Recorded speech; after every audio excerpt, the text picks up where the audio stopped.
Thanks to Facebook, Tumblr, Indiegogo, the AP and NSA archives of all of his phone and calls and emails, it's easy for me to reveal everything essential about your chosen speaker, Ben Pack.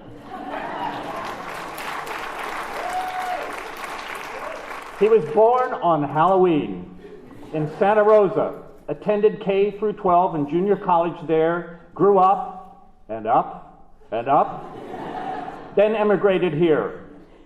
As an intern at Revision 3, Ben has used the journalism skills we taught him to watch internet television. This expertise was perfected during 2 semesters on Express magazine.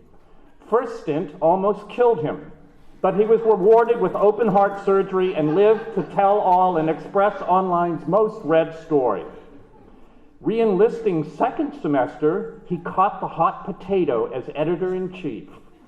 There he managed to guide the most collaborative, amicable, and quiet group I have ever overseen.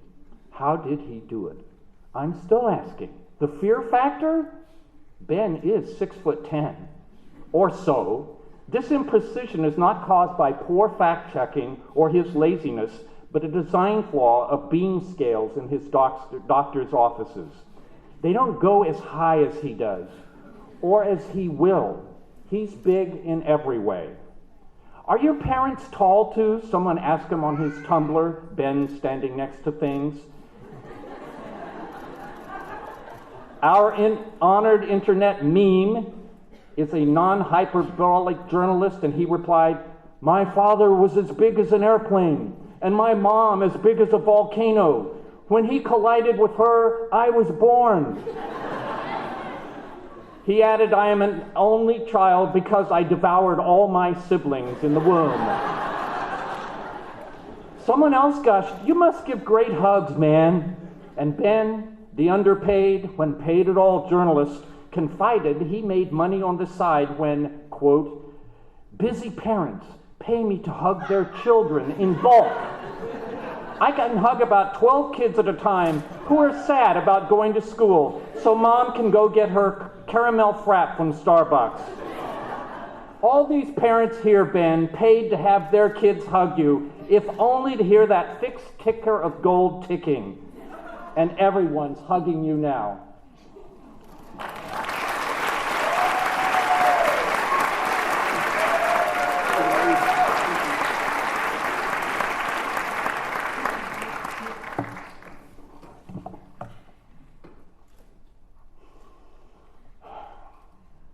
Imagine yourself at a party.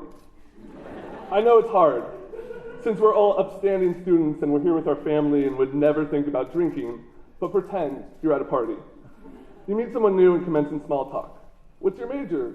You ask them, not really caring what they say. "Business, with an emphasis in marketing." "What's yours?" they ask. "Journalism." What comes next is something we've all heard. It's "oh." As in, "Oh, you do know my degree is much more valuable than yours, right?" Or maybe they say something like, "Journalism? Really?" Or maybe they reference a certain article that came out this year that says a newspaper reporter is the worst job you can have in 2013.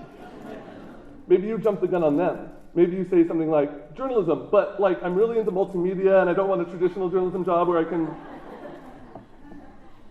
The fact that we're all here today means we're either too stubborn, too stupid, or a combination of the two to break down and change majors. We all got into journalism for different reasons. Some of us wanted to report breaking news. Some of us wanted to tell great stories. Some of us were failing beginning guitar in high school and needed a new elective. While our reasons for getting into journalism were different, we all kept because of the same reason. We all love it. We've joked about changing majors, maybe dropping out and becoming a goat hoarder in Botswana, but we never did. At our most recent alumni day, we had some former graduates come in and talk about their exciting experiences in the field of journalism. We left, however, hearing about the struggle of having to work at a Red Robin in the East Bay or being on food stamps. We've heard professors talk about the heyday of journalism and how it'll never be the same as it was back in the day. We've heard people say, "Oh, it's okay, you can get into PR with a journalism degree." We would complain about missing parties and hanging out with friends because we had to make deadlines, cold call sources, or fill out California public record access forms. But we still kept going. We stuck with it because the process ended up leading to the production of something awesome. Whether it be a series of stories for the paper, some features for the magazine, or some kick-ass photos, we've all made things here today and this year that we can be proud of. But it's more than the things we've made. It's who we've made them with. Here we are 4, or in some cases 6.5 years later. The people here with us now and the people who still haven't made it yet are more than our peers. They're our friends. Or in some circumstances, they're people that we spent enough time with that we tricked ourselves into thinking we were friends with them. But realistically, some of the closest people in my life have come from Express. So maybe after all, it isn't stubbornness that brought us here. Maybe it's the fact that our passion just never died when everyone else took the easy way out. Maybe that guy near the beer pong table used to be a poetry major, and he just didn't have the same drive to finish. Maybe, or maybe we really are as dumb as he thinks we are. Thank you.